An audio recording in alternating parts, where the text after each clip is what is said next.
Welcome back. This is our second video in a two-part series exploring public health in Cuba. As a refresher, Cuba is an island country of approximately 11 million people located in the Caribbean. In this video, we are going to explore key measures and programming that make up the current state of health by looking at 5 key areas: nutrition, maternal and child health, disease, the environment, and disaster and humanitarian aid. First, let's take a deep dive into nutrition. When thinking about the transitional model of nutrition, Cuba falls around the fourth stage, as highly sugary foods and an insufficient intake of fruits and vegetables characterize diet.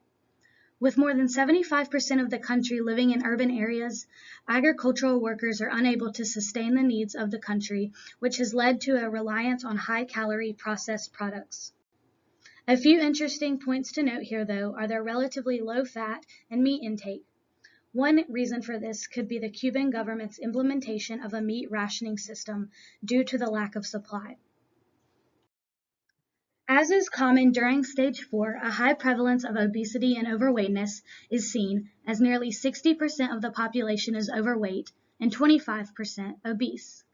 Another interesting thing to note that we will likely discuss in class is the stark difference in the male and female rates of overnutrition. A couple of additional big issues dominating the nutritional scene in Cuba are seen in these two charts. If you look at the graph on the left, you will notice that a quarter of women of reproductive age are experiencing iron-deficient anemia, and the rate is even higher amongst pregnant women. This can lead to a variety of severe complications, but the good news is that rates have been on the decline. If you look to the right, you will see that Cuba has a 2.4% rate of under 5 wasting and 7% rate of under 5 stunting. These statistics are superior to peer countries in the region. However, an issue lies in the fact that no data on these measures has been reported to the WHO since 2000. Next, I want to briefly touch on current programming. First, Cuba has a robust subsidized feeding program that provides fortified milk, fruit purees, and other foods to nearly 1.7 million preschool and school-aged children up to 22 days per month.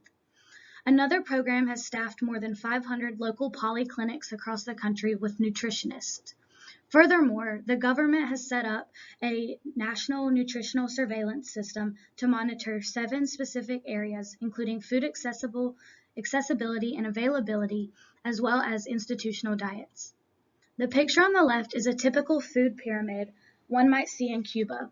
Another national policy designed a healthy diet guide, which included similar images to this one. And this brings us to our last slide, goals. Back in 2008, 4 different ministries came together to bring attention to nutritional goals. A few of these included aiming to reduce insufficient weight gain in pregnant women to 8%, reduce stunting to 3.5%, and reduce iron-deficient anemia to 19%, all by the year 2015.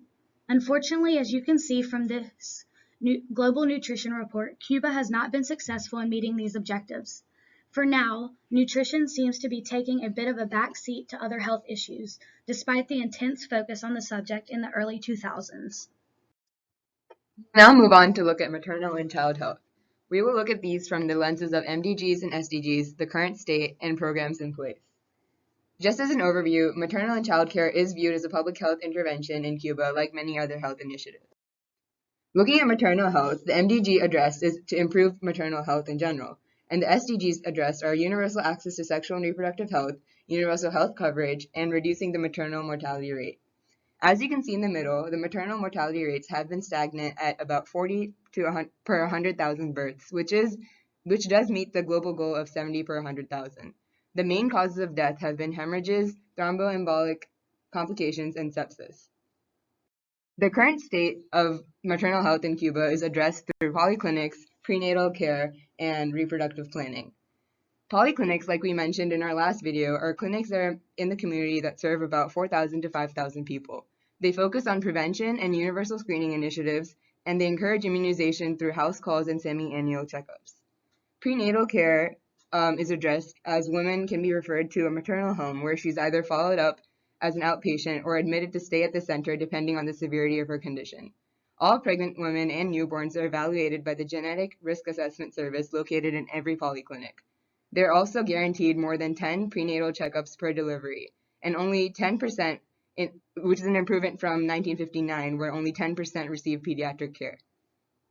Finally, reproductive planning is addressed through infertility counseling, early detection of cervical and breast cancer, family planning, and contraceptives, which are available for free of charge. In addition, 99% of all births are institutional births. The programs in place to address maternal health are mainly PAMI, which was installed in 1983. They plan, organize, apply, and manage all actions and regulations related to reproductive and child health.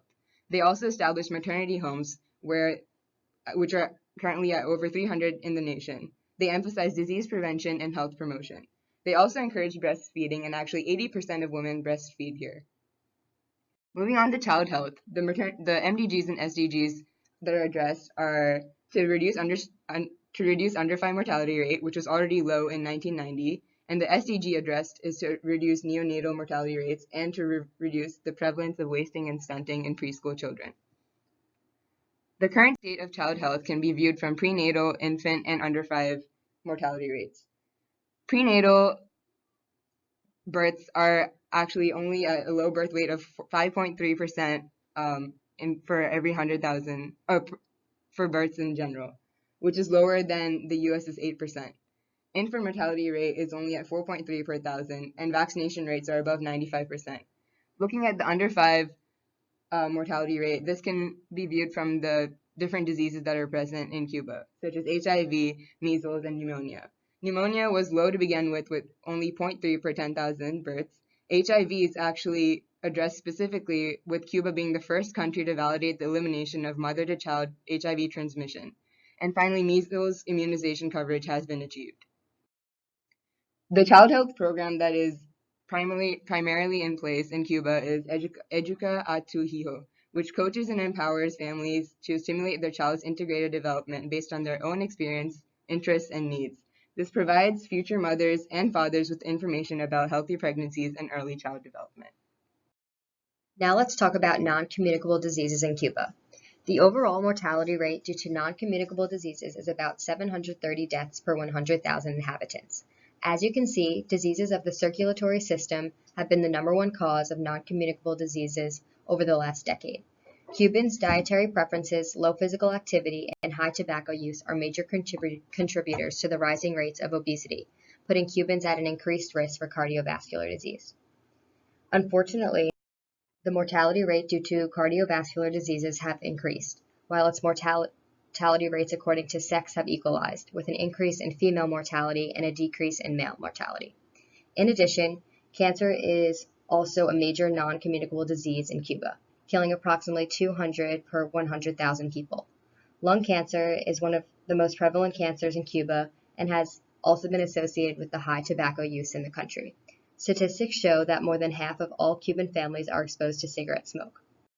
Now let's move on to communicable diseases in Cuba. Cause of death from communicable diseases was reported at 8.4% in 2016.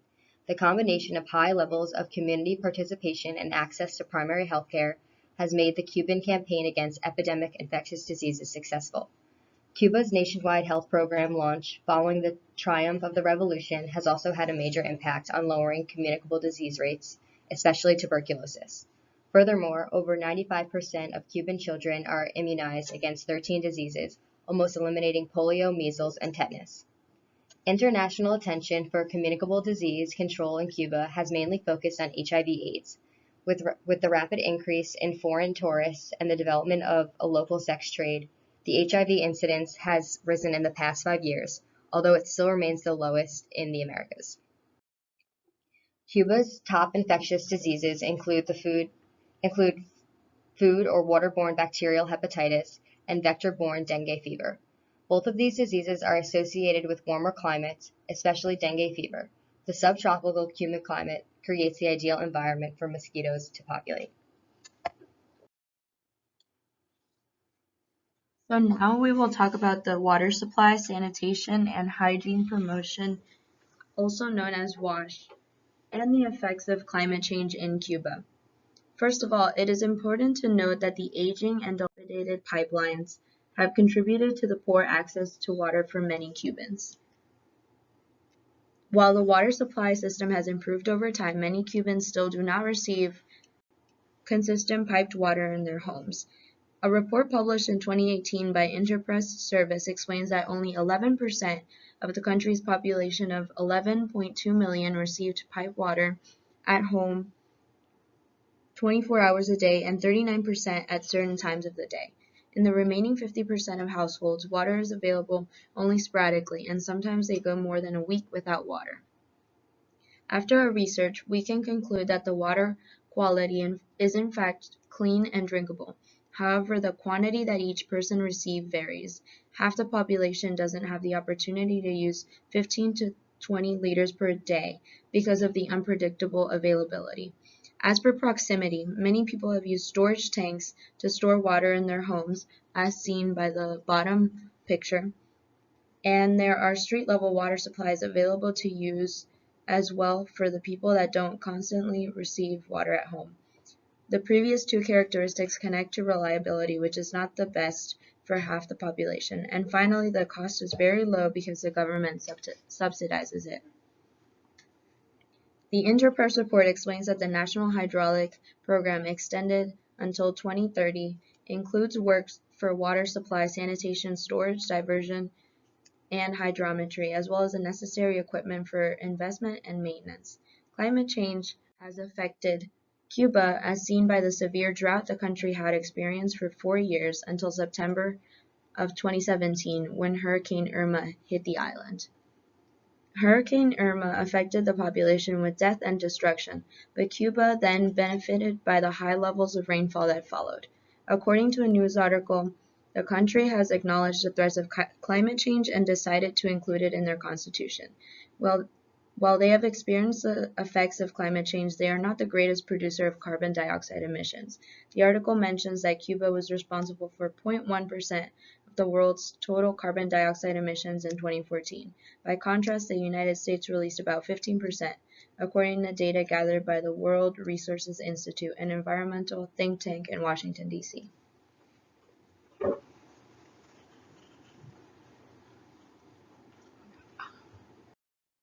Okay, now we're going to talk about natural disasters and humanitarian aid. Cuba has been recognized as a model for disaster prevention and management, as the country has been able to successfully conduct hurricane evacuations within hours. For example, when Hurricane Michelle, a Category 4 hurricane, struck the island in 2001, more than 700,000 people were evacuated and there were only 5 fatalities. Between 1996 and 2002, 6 major hurricanes struck Cuba. However, those 6 hurricanes led to only 16 total fatalities. In comparison, in 2017, a 2-week-long period of prolonged rainstorms in California killed more than twice that number. Cuba has been able to avoid high mortalities during natural disasters because they've invested in a strong weather detection system that begins to alert of hurricane activities 3 days before expected landfall, with evacuations beginning the following day. Official disaster relief plans are made in conjunction with local officials and community leaders, with local officials being legally obligated to monitor and assist in the evacuation of vulnerable populations, such as disabled persons. The government also works to maintain social services, such as schools and hospitals, during severe weather events, and ensures that any individual's damaged property is replaced at no cost, which helps ease evacuation periods. Additionally, civilians are trained in evacuation management to streamline any emergency processes. Each May, all Cuban citizens are required to participate in a hurricane evacuation simulation drill. Disaster relief brigades have been developed to provide health services after natural disasters, and Cuba's Henry Reeve Brigade has been dispatched to more than 20 countries throughout the world to provide immediate medical assistance and to train other doctors in emergency medicine following their own natural disasters. What makes Cuba stand out in terms of natural disaster planning is that it has no centralized humanitarian relief agency. Cuba, however, links specific outside organizations, such as the Red Cross, to Cuban agencies for temporary aid purposes. Cuba chooses to focus on immediate needs when prioritizing its humanitarian aid funding. Thank you for watching!